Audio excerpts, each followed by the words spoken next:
Welcome back, adventurers of the internet, to the Practical Dragon. The theater of the mind is an incredible tool, but what if you want to give your players some visuals so as to encourage them to explore the world and the continent and the areas that you have created as a DM? Sometimes it is hard to encourage your players to explore and travel if they can't see the world around them visually. So what do? Well, we give them maps, world maps, continent maps, area maps. Today we are going to look at a practical, fun, free, and easy way to create world, continent, and area maps using an online tool called Incarnate. By the end of this episode, you will know how to easily and quickly create game maps for your players. Let's get started. This is Incarnate, an online fantasy map builder for DMs, fantasy authors, and map enthusiasts, according to the website. As you can see here, there are two plans. There's the free plan, and then there's a pro plan, which you can pay for monthly at $5 a month or yearly at $25 a year. I have paid for the pro version, and I have gone back to the free version because it has everything I need. The pro version is cooler, has more elements, and we'll look at some of those today. But the free version for me has been enough. I would encourage you to try the free version and the pro version and decide for yourself, but I think you'll find that the free version for most people and most DMs is enough. This is a map building tool, and as you can see on the screen here in this illustration, it is a really cool look. I love the aesthetic. It's somewhere between illustration and animation. This program can be used to build world maps, regional maps, city and village maps, battle maps, interior maps, and sci-fi maps. I use a different program for city and village maps. I use a different program for world maps. I use a different program for battle maps. I almost exclusively use this program for regional maps. And here we are inside the program. When you open it up, it will display the maps that you have currently made here. I just have some sample ones here for you to see. And then to create a new map, you're going to hit Create New Map up here in the left-hand corner.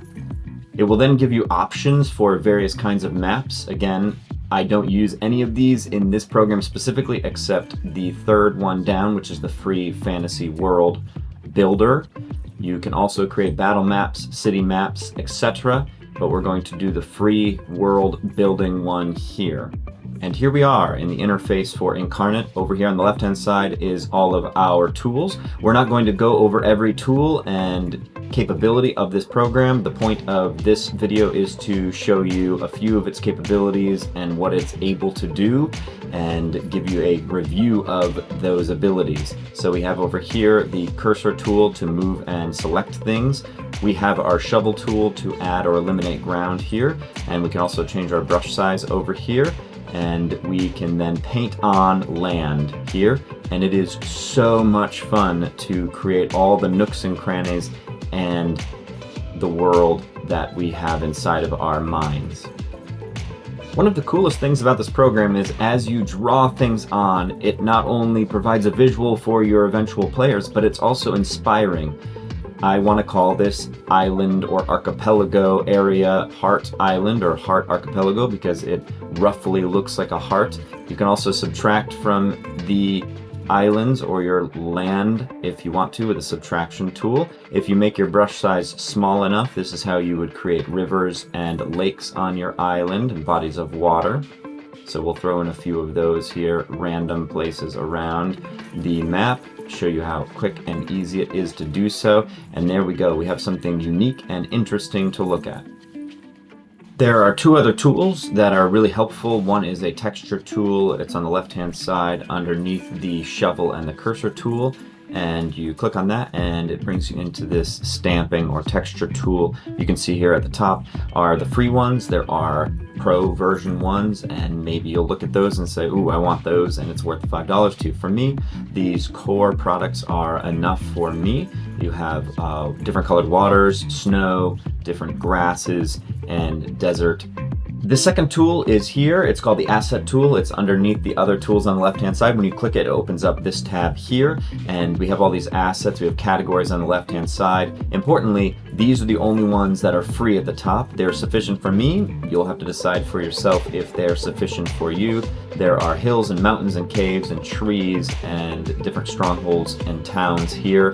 These you place on the map wherever you want. You can shrink them, grow them, turn them, all of that fun stuff. The cool thing about the mountains and the trees specifically is you don't have to place every single one, though you can. You can hold down the cursor and paint them on, and they will change their look slightly as you do that, so it doesn't look completely irregular. And here we are. We've added some place names here. Again, only took a minute or two to do so, and you can rotate them and shrink them or grow them based upon what you want the map to look like.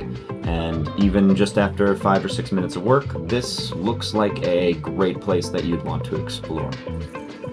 A few other tools on the left-hand side include a path and road creator, which you can only use in the Pro version, which is a big downside. Maybe enough for you to get the Pro version, but I just use Photoshop or some other paint program like Paint.net to add those in later, so it's not a big deal to me. It might be a bigger deal to you. There's also a note tool for hiding notes or putting information in that you want to remember. There's a grid tool and a filter tool. This is the fade filter and the grid tool activated here, and it makes it look a little bit more old-time parchment-like here. And then we also have a little bit easier time judging distances between locations that the players are traveling between, so that's really helpful. And this is finished.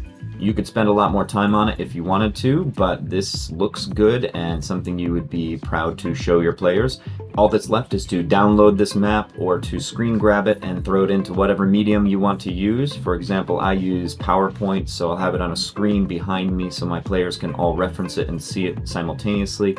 You can also send it through a group chat function or Facebook Messenger so all your players have it to reference, or even print it out if you want to and have the capabilities so that everyone is on the same page and on the same map, literally.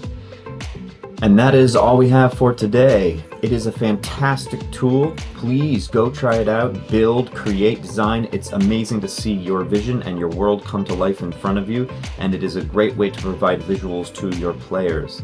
Do you use a different world building or area building software or online tool? Please comment below. I want to see them. I want to check them out. I'm always looking for new tools and new resources to improve my planning and my preparation and my game. Please click subscribe and all the buttons below so that you don't miss our next review, and we will see you next time.